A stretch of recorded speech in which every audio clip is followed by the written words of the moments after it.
Small business war stories. Small businesses are the soul of America. And this is where they tell their stories.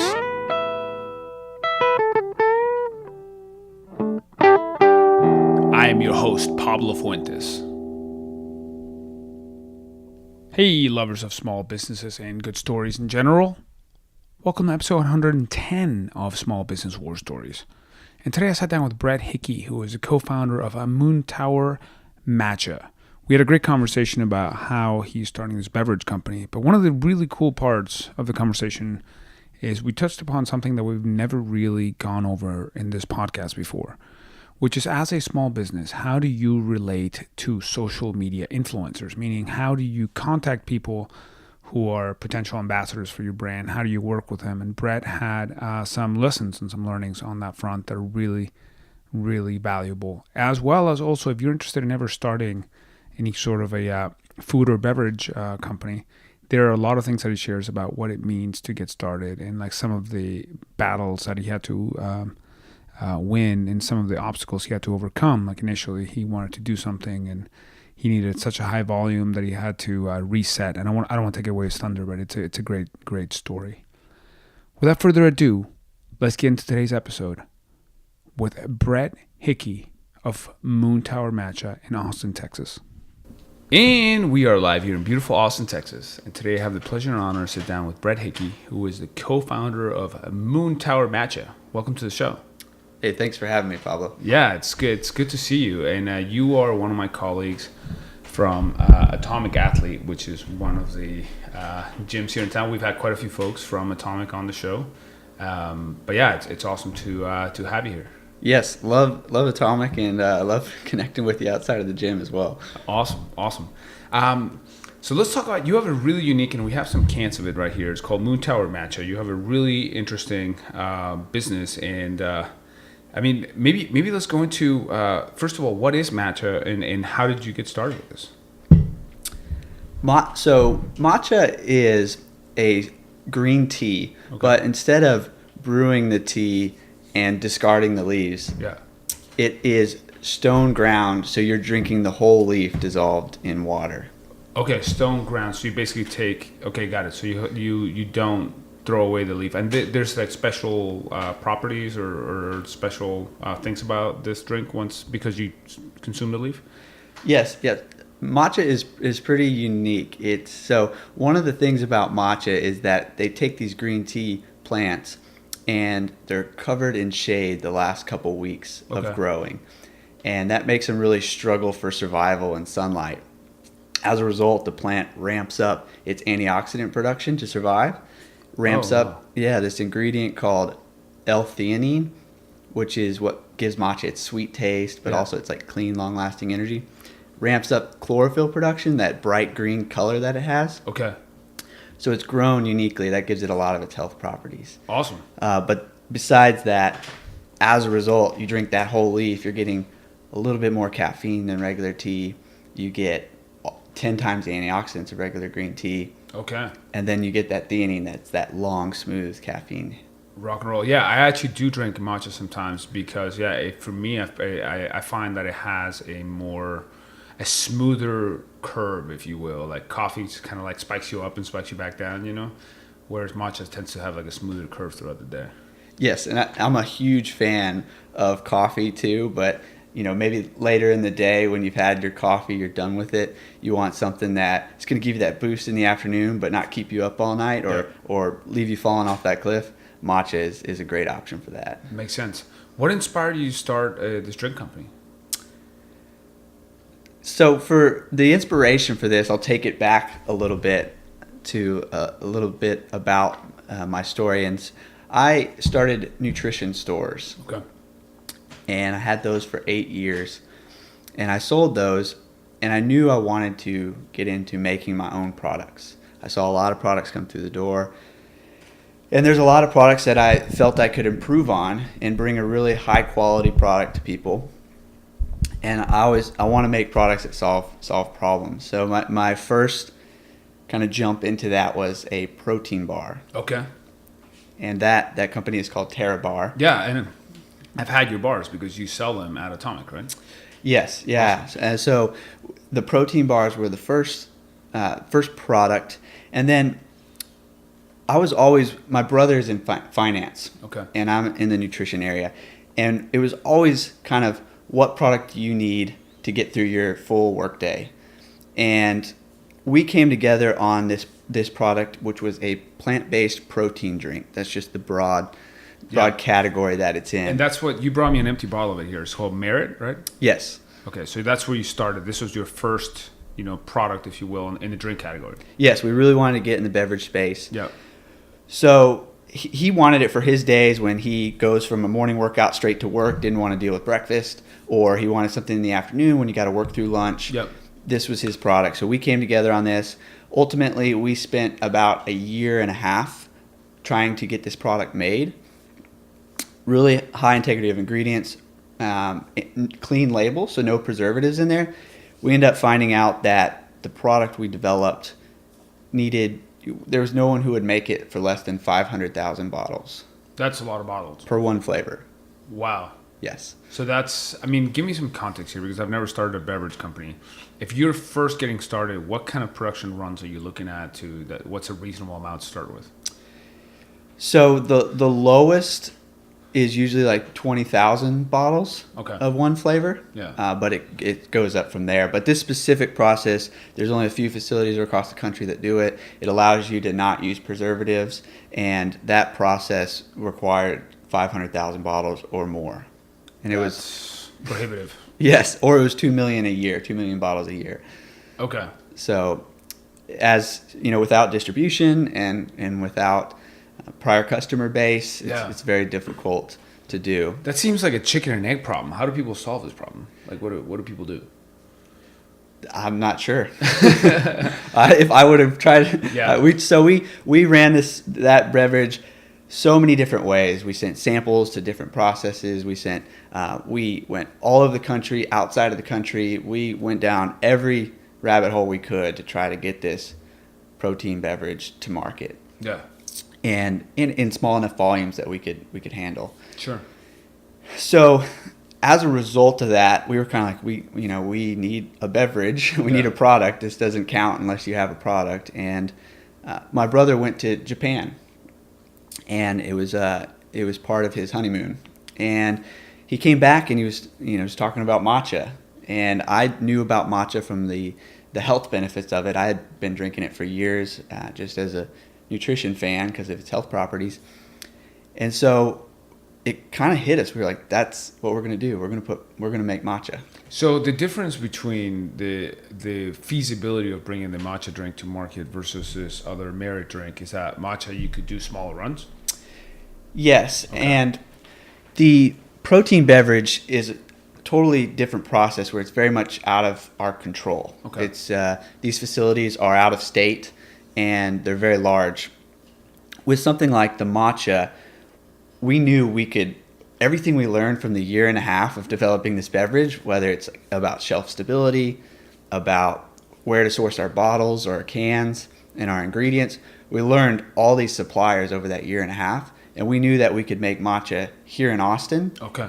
And do it ourselves. Oh, so you have more control. So we touch every can that comes off that we produce. So it's very much our process under control, and we can make as much or as little as we need to. Interesting. So that then enabled you. So what kind of production runs are you doing then? So versus you said 500,000 bottles was the minimum for the other one, right? Yes. So we just, with this new lightly sweetened SKU, we produced 10,000 cans. Okay, and seems more something that's like reasonable. Okay, like we have enough product to sell to distribute, but we can kind of take smaller bites of the apple, if you will. Yes, or of the elephant in this case. Yes, and it's still a smaller amount in the beverage space, but we can control it. We know we're still here local in Austin. I was born in Austin, so awesome. Very important to do that. Yeah. And it's just a fun day on production. That's awesome. So you guys actually have your own production facility. So we use a local facility, so Okay. we produce there. Yes. Okay, cool. How did you meet these folks? Like, if somebody's interested in starting a beverage company, like how do you even begin to find out who can produce a beverage for you if you don't have a facility yourself? You got to start calling around. Yeah. So it was something I knew about from the protein bar space. I have a co-packer for the protein bars, and Okay. it literally took calling around and asking. A lot of places with those big volumes required, a lot of places will say, when you say you're just starting out, they may hang up the phone right there. Are you serious? Yes, or Oh no. they'll say our minimum run is 50,000 units, and you'll say, well, I want to make less than that, and they'll hang up the phone. They literally just hang up. They're like, I don't have time for this stuff. Yes, exactly. So That's got to be discouraging. it is. Yes, you got to just keep calling until you find someone willing to do it. Wow. They're out there. They're out there. So that makes, I guess, yeah, being a beverage entrepreneur must be, unless you have your own facility. Does anybody ever start a beverage company with their own production facility? I guess it's probably. Some do, yes. Yeah, that's got to be a pain. Yeah, so if you have your own facility, then you got to worry about the permitting and inspections and all that. So we go to a facility that has all that in place already, Yeah. and it's nice on our end. Okay, that's cool. Okay, so how many calls did you have to make until you found somebody who would make a smaller run? Well, so we had spent a year and a half with the protein beverage. Okay. So with the protein beverage, I have a list of about 150 places that we call. Jeez. And then the protein bar, a lot of those people will also do other things. Okay. And I had another list from that history as well. Wow. Okay, so now you're out in the market, and you've only been in the market, I want to say, what, like 3-4 months? So we produced right before Thanksgiving. Okay. Yes. So we're now at the middle of March. So yeah, about four and change months. Mm-hmm. Okay. Yes. Awesome. And how's it been going? It's been going great. So we just launched. So we have our original unsweetened Yep. flavor, and it's been going really good. We're getting it around to wholesale places in Austin, and Yep. we're online as well. And we just made our lightly sweetened version. Okay.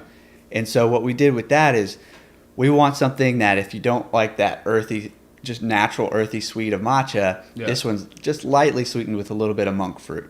Okay. Monk fruit. I'm not familiar with monk fruit. I'm gonna have to try it. I've tried the other one. I've never tried the sweetened one, so I'm gonna try it out. So yes, monk fruit is 0 sugar. Okay. It's sweet. It's naturally sweetened. It's much like stevia. It's just a natural and delicious natural sweetener, and it just gives it a light sweetness. Okay, there you go. We'll open one right now. All right. And check it out. So tell me more about this process of. So you told me. There you go. You know, like do that. Oh yeah. Okay. So yeah, I like it. I'm not a big fan of really sweet things, but this is a very understated sweetness to it. I like it. Yes, and there's a lot of teas out there that have a ton Yeah. of sugar in Yeah. them, and they're very sweet. You drink it, and it's like, wow, that's Yeah. going to kind of not be the best for my afternoon. So we really felt strongly about just giving it a real light sweetness, and then without the added sugar. Interesting, and it's 0 calories, even though it's sweet, Yes. and it doesn't have any artificial sweeteners. No. Huh. That's fascinating. Huh. There you go, monk fruit. You learn something new every day. So let's talk about the process of. So it seems like it was really challenging, but you were able to get it done to get a production facility, and you tried to do something else and it didn't work. So you iterated your way into matcha. And I want to talk about what it's like to go out to wholesalers and to people who, or markets and places to carry your, what that experience is like. By the way, before we go to that, is your plan to eventually, once you ramp this up, to take over the world with Moontower Matcha, to go back and produce the other beverage anyways or not? Yes, absolutely. Okay. So this is kind of like, that's interesting. So you have adapted. You had an idea. It didn't work because you needed much higher volume. So you went back to the drawing board, and now you're creating another brand to kind of act as a stepping stone for the other bigger vision that you have. Yes. So the matcha is a product that we want to expand Yeah. and grow our customer base there and our wholesale partners there. Yeah. And then that will allow us to do some larger volumes on the protein beverage That as is well. awesome. That's awesome. That's really creative, and that's something that a lot of times people don't see is that if something doesn't work out right away, there are other ways you can creatively try to make it work in the long run, right? Yes, absolutely. And so it was, and it's just a lot of fun. That's awesome. So walk me through this process. So you have now somebody making this product. It tastes good. It's got a good label and a good brand. Now, what is the process of getting it into stores? So locally here in Austin, that's our goal, is to really focus here in Austin since we make the product here. And so that just, for the local stores, you can go to the store and you speak with the buyer. Okay. And we make it locally. We don't have to ship it from far away. So we have some good margins. So it's a good opportunity for local stores to add a product to their product suite. Yep. And so if that's what we're doing, we're just going door to door. Wow. And I feel like I have a little bit of an advantage there because I owned the retail stores in the past. Oh, okay. For supplements. And so I know, I feel like I like to take care of them because I was in that same position where I had tons of people coming into my store to try to get me to carry their products. Cool. And do you tell people this? Like, hey, I used to be in your position. Check it out. Here's what I'm doing. And is that something that you use to build a relationship? Sometimes, but it's just in more just, I don't really say it. It much more shows up in how I like to think we take care of them. So with in-store demos and making sure our deliveries are on time and when our orders get there, they're correct. Just small things that help a small business operate smoothly. Okay, awesome. So those are things that make a difference. And those are things, by the way you're saying them, I'm going to assume that those are things that are not universal, meaning that sometimes not everybody does in-store demos, not everybody delivers everything on time, and those are things that make you stand out. Yes, absolutely. Because I could see when we would pick up a new product in the store, you'd see somebody from the company at first, but then they'd disappear. Or you see something where the quality starts to drop in how you're receiving your orders. They start to come dented, and we have to send them back, and it takes time to do all that. Yeah. And so really just focusing on, it's not universal, no. Taking care of your customer. Yeah, that's awesome. So what's your hit rate? When you walk into these stores, what percentage of them end up giving it a shot? It depends. Most of them are really like the product, so we let them taste it on the spot, and they really like it. And Austin is a great market for something like matcha, and so it's a good hit rate. So what? I mean, are we talking about like 80% or something like that? Or? Like in the last month, what percentage of the stores that you walked into have ended up carrying it? I would say it's 50% up front. Okay. And then there's a longer sales cycle for a lot of them. Okay. Whether it's they're waiting on a certain time when they buy things, or the start of the month when they like to bring new products in. Okay. Or maybe they don't have the fridge space right now. Okay. Cool. That's pretty good though. That's pretty good. And let's talk about that. So you said that Austin is a market that is particularly well suited to matcha because maybe there's a consciousness around it. People understand what it is, right? How do you, once you start going beyond Austin and into other markets, are you going to pick the markets that you're going to go to based on where people already know what this is? Or is there any sort of like, man, we got to bring this to public consciousness and educate us to what this is? How do you think about that? The way I like to think about it is we, as a small company, we don't have the budget to educate people on matcha. Mm-hmm. So we are planning on going places where people already know about matcha. Okay. They know matcha is healthy. They like the energy. They've probably tried it before. Yeah. And so we don't have to spend a bunch on awareness campaigns or education campaigns. Right. So getting easier wins, in other words. Yes. Yeah. So we plan on expanding in Austin and then some key markets in Texas where there's health conscious consumers. Yeah. And then we also have an account in Aspen, and we hope to branch out into the West Coast and some key towns where matcha is really people are looking for it already. Okay, cool. What are the other cities in Texas? I would say Fort Worth. What are the other cities in Texas where you would distribute this to? Dallas and Fort Worth. Yeah. San Antonio. Okay. And then Houston. Okay, those are. I mean, that's kind of the big triangle, right, of Texas cities.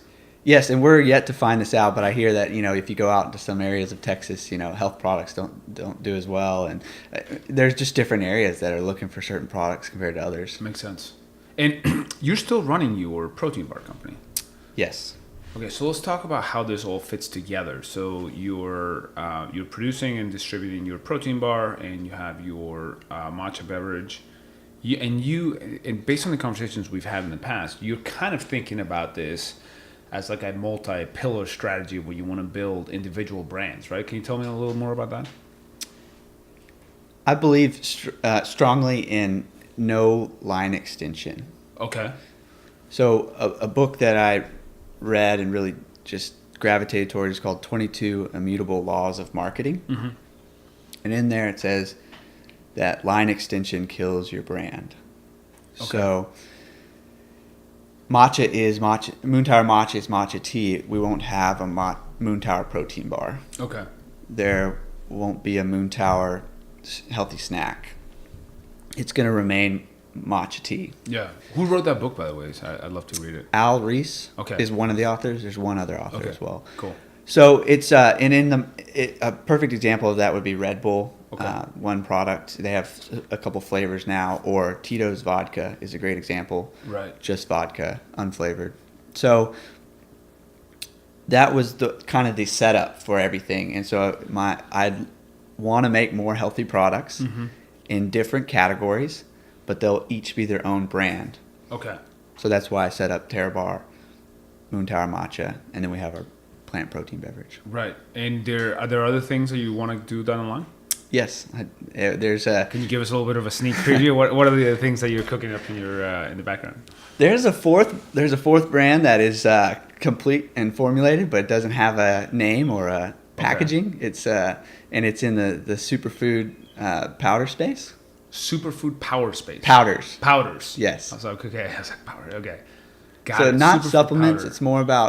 It's more about mix-ins and add-ins to say smoothies or coffee. That's in the powder space. Okay. Wow. Okay. We'll have to have a follow-up episode with what you're doing with that. Yes, absolutely. One step at a time. That's good. So tell me more about the timeline. So how long has Terra Bar been around? Terra Bar has been around for 2 years. 2 years. And then Moontower Matcha has been around for about 4 months. How long is it to where you feel like your products are ramped up enough so when are you planning on launching the next one? So Terra Bar, interesting thing about Terra Bar is that I took what I learned for the last 2 years and I've completely redone the bar, whole new formula, whole new packaging. Yeah. Took a lot of customer feedback. So that one's going to relaunch in 2019.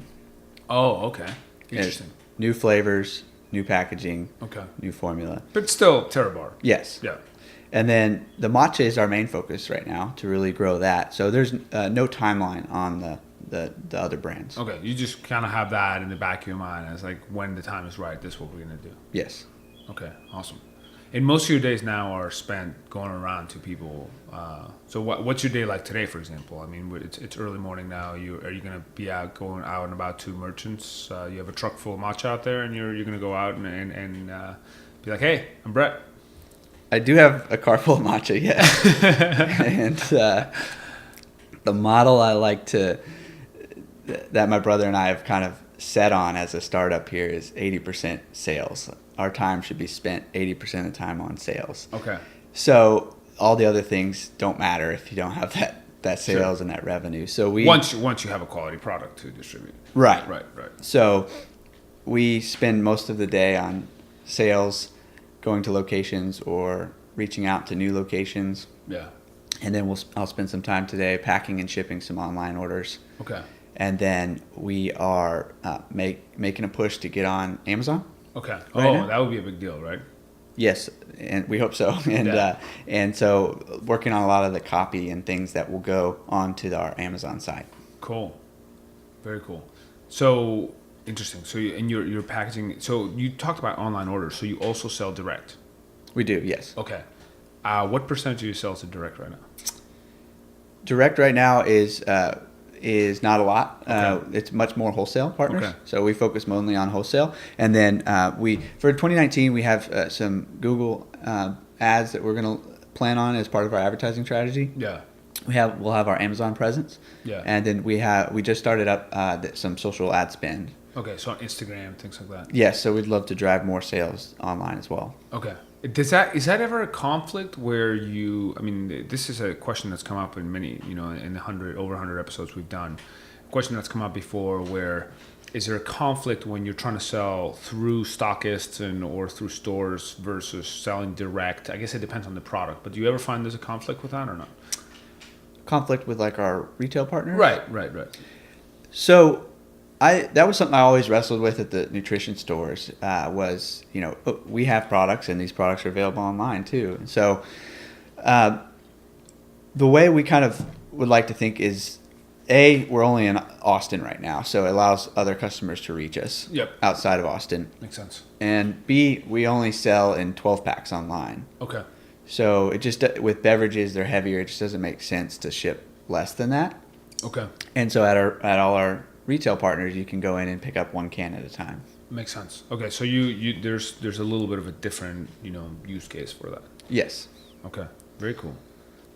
Let's talk a little bit more about your social strategy. So you just brought up that you are going to be selling more direct. I guess having the Amazon fulfillment engine is probably going to help you a lot, because then you don't have to worry about boxing up a bunch of matcha like you are today, right? Right.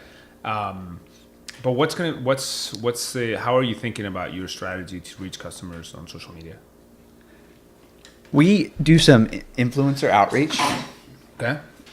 So influencer outreach has been a big part of our strategy, and pairing with some local influencers in the health space. Okay. And it's a great opportunity to meet people in the community as well. Okay.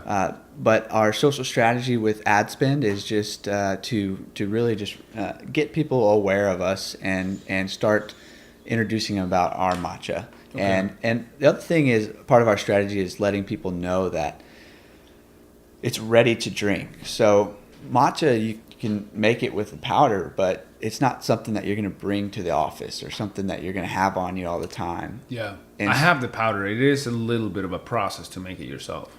It is, and it goes all over the place, and when you bust out the powder. So we really want to let people know, matcha drinkers know, that they have a convenient, portable option that they can keep at their work or bring with them in the car, grab and go. Yeah. So that's part of our social strategy, just letting people know. Our whole tagline is matcha simplified. Yeah, it is quite a bit simple. I mean, the traditional Japanese way to make matcha is with a little whisk, right? And you got to whisk it up.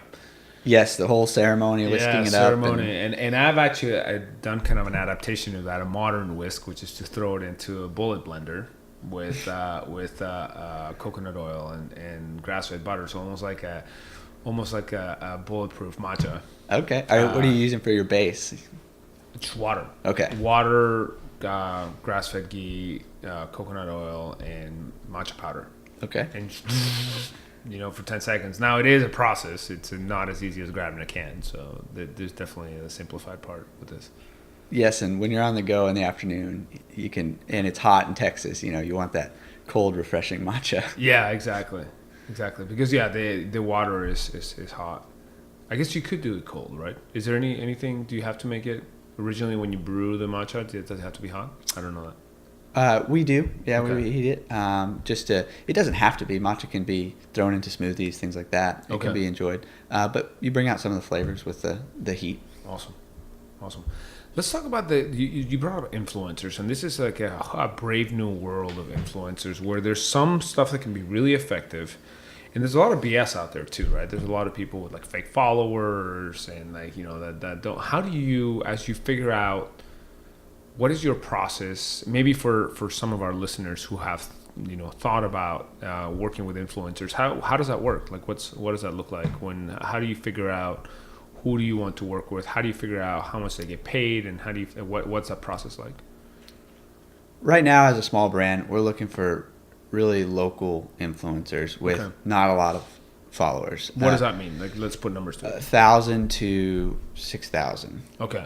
Because we want to find that really engaged following, people who are in the community and have people that care about what this person is doing or saying or up to, and trust them. So know, like, and trust them. And so we look for those smaller amounts of followers, and it's difficult though to know whether there's an engaged community, whether they're in your audience or not, or if they're following that person for the reasons that maybe it's the healthy. We would want an influencer who is known for being a healthy person, known for having that influence in health, knowing what healthy products are and helping people with their nutrition. Yeah. Okay. So interesting. And so let's say you find somebody who has 2,000 followers who is really actively engaged in, and there's probably some of these in our gym actually. A few of them come to mind. Yes. So let's say you find some of those. What's next? Like, do you offer them product in exchange for them to share this with their followers? How does that work? The way we approach it is that we would love to give you this product for free. Mm-hmm. If you love it as much as we do, would you consider sharing it with your audience? Okay. And so usually that's the first approach, is just we want you to like the matcha. We want you to believe in it and enjoy it. Maybe use it yourself and get some benefits out of it first. And then we're at the point where we're just free product is what we can offer as a small brand. Okay. And then so that's the first step, and that's great. We love doing that. It provides content, we hope, for the influencer, and then it provides us an audience to reach and let us know. But we usually, the best influencer partnerships we found are those that end up with that initial contact, but also we end up maybe sponsoring an event for them down the road. So maybe they're yoga influencer and they have a yoga retreat that they're hosting. We'll provide some matcha for that retreat as well on That's us. Awesome. So other ways we can help out long term than just one post. Right. And you want to get creative with that so it doesn't cost you a ton of money. It's not like what are the numbers that I've seen? I've seen some absurd numbers. So like some of the Kardashians that they do like one post and it's like, an absurd amount of money or something like that. So and that's not what we want. It's fun developing the relationships in the community, right? And meeting new people that are doing cool stuff. Yeah. And so we hope that it's not just a transactional thing where it's like, we'll pay you X amount of dollars. We've never paid for any social posts. It's just not in our approach. We would want to partner long term and have someone that in the community that's doing cool things that we want to join up with. That's awesome. Very cool. Can you think... I love that we talked about this, by the way, because this social strategy has come up quite a few times, but we've never quite gotten this deep into the specific tactics about influencer marketing, which is something that I think could benefit a lot of small businesses. So that's yes, awesome. And we're still figuring it out. Yeah. How do you just learn by like trying and doing, and there's no resource to like learn this? I guess there probably people talk about it online. I try to read up on it, and it's kind of my responsibility in the company is some of the influencer outreach and the social media stories. is my responsibility, and so I'm the one who's kind of seeing stuff. What's really great is when people come to us as well. So that's happened as well. Yeah, so when a local influencer has an event and they reach out for product, that's a great way to connect as well, because they're seeking you out there. They're driven to make their event great for their following, and so that shows a lot to us as well. But as far as going about it, I try to read up on it, and really I just found that the hyper-targeting local smaller influencers has been really effective. We've done some larger ones, and it just hasn't moved the needle. Okay. Interesting. So it's kind of like a Goldilocks, like too little, too much, just right. It's like if it's larger, it doesn't necessarily mean better for you. Right, exactly. Huh. Yeah. What? Let's talk a little bit about that. What went wrong when it was too large a following, like too big a thing? There's a lot of noise out there, and you don't know why all those people may be following that person. Maybe it's they're a healthy. This is just an example. I don't know if this is the case, but maybe they're a person in the health space, and people look at their profile for motivation. They're not really necessarily interested in the products that they're pushing per se. That's a bad word, but like just promoting, let's say. Yeah. Or maybe that person promotes a lot of products and people are numb to it. I'm not really sure. And the other thing is maybe it has to do with some of those larger followings maybe you need to do a post every week for 4 weeks. And maybe then people take action on that promotion. I'm not sure. I don't know. But we've just found that being an Austin company, partnering with local Austinites and people doing cool things that align with our brand has been most effective. Awesome. So we haven't made it work with the larger influencers yet. Yeah, but you're learning. You're out there. You're doing it. Yes. That's awesome. That's the name of the game, right? Just like, it's not about not making mistakes. It's about trying to not make the same mistake twice and growing. So That's right. and just, I mean, that's kind of good life advice, anyways. Can you think of a time when things went really wrong and what'd you do about it? There's so many examples. Let's pick one. You talk about not making the same mistake twice. Yeah. So there's a couple two that I'd like to talk about. So Okay, all right. in the protein bars, when you're dealing with food products, you're dealing with raw ingredients. So Yeah. there's a lot of variations, Yep. seasons, growing. So we were geared up for a big production run, and so I use a co-packer, so the bars get shipped, and Yeah. so really excited to see the bars. Bars ran great, good thing. We get them, open up the box, they're all wrapped in blank silver wrapping. Oh. We had shipped in all our wrappers digitally printed, just how I want them. And they're in blank silver wrapping. Open another box, blank silver wrapping. Oh, man. Go to the bottom of the pallet. They're in silver wrapping. So they got the order mixed up somehow, and so we ended up shipping them back to the manufacturer, unwrapping. They unwrapped them all, and then when they went to go rewrap, the wrappers wouldn't seal, the printed ones, and their sealer was too hot, or like the wrappers had an extra layer of digital print on them, like ink, and so they wouldn't seal. So they had all these unwrapped bars ready to go rewrap, and they wouldn't wrap. Man. So we took them in aluminum wrap, and we put stickers on them. I went and printed stickers real quick, hand stickered every single bar. Okay. And then move forward from there. That was one of them. Yeah, that's. I mean, I guess net did that end up costing you a lot of money, or just a huge pain and a lot of time? Wasted money for the wrappers that didn't get used. Right. Some extra shipping costs, and then sticker costs and time. Did you find that affected your sales to have the packaging be different or not? No, No. it didn't.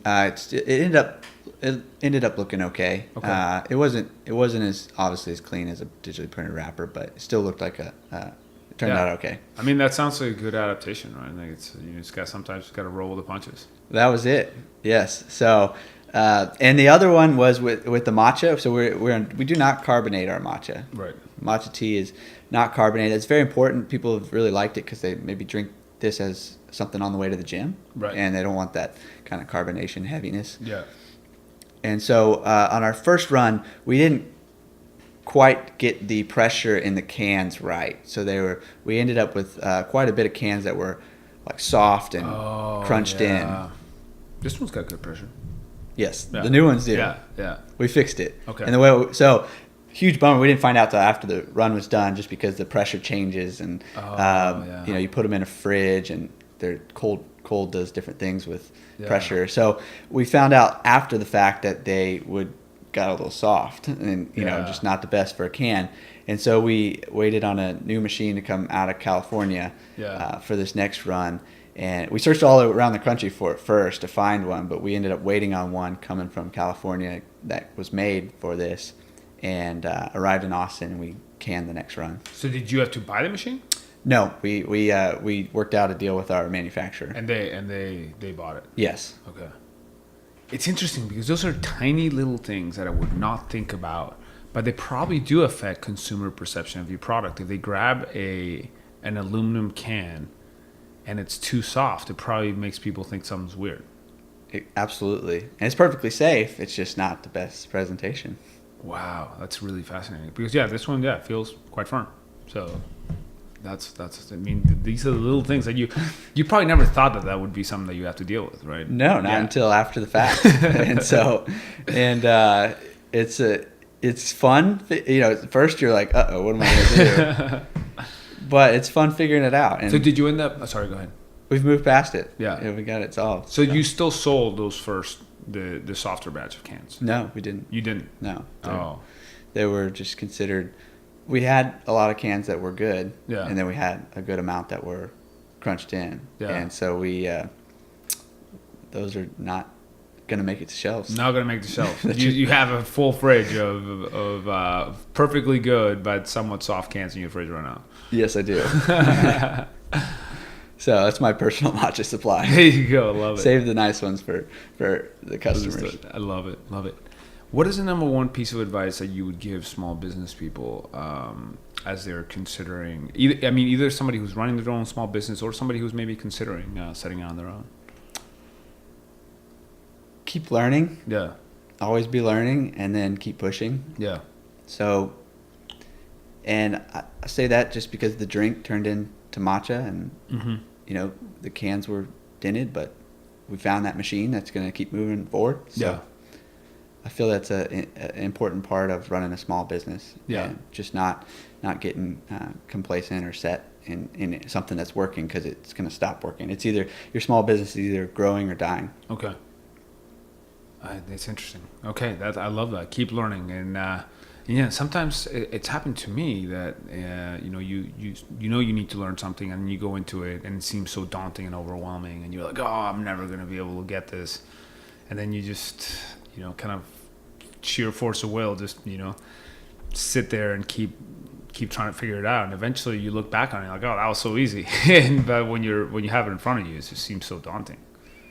Yes, and then there's all those examples where you get through it, Yeah. and then you have this you make this leap forward, and you have this kind of smooth sailing for a bit, but then then something else comes up, Yeah. and to reach that next level, you have to push through that you thing. always earn new problems. Like that's the grand prize for solving a problem is earning a bigger problem. I think that's the way it goes. Yes. That is the way it goes, 100%, at least based on my experience. Okay, awesome. Where can people find you? If people are interested in trying out your matcha, maybe they're not in Austin. If they are in Austin, they can go and find it. Are there specific stockists that you would or stores that you send them to? Yes, absolutely. I don't want to leave anybody out, but Yeah. some of the main locations in Austin would be any of the soup peddler locations. Yep. Any of the Royal Blue groceries here in town. Yep. And then you can find us online at drinkmoontower.com. Okay, and drinkmoontower.com, that's where you can directly order your own personal larger supply of Moontower Matcha. That's right, yes. And roll. we would love to get it to customers outside of Texas if you'd like to try it. Sounds good. Well, congratulations on all your amazing, amazing success and progress. And I look forward to doing a follow-on episode down the line as you continue to grow and expand your lines. I'd love to. Great talking with you today. All right, thanks, Brett.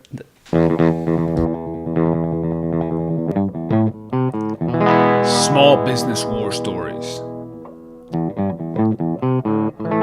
Small businesses are the soul of America. And this is where they tell their stories.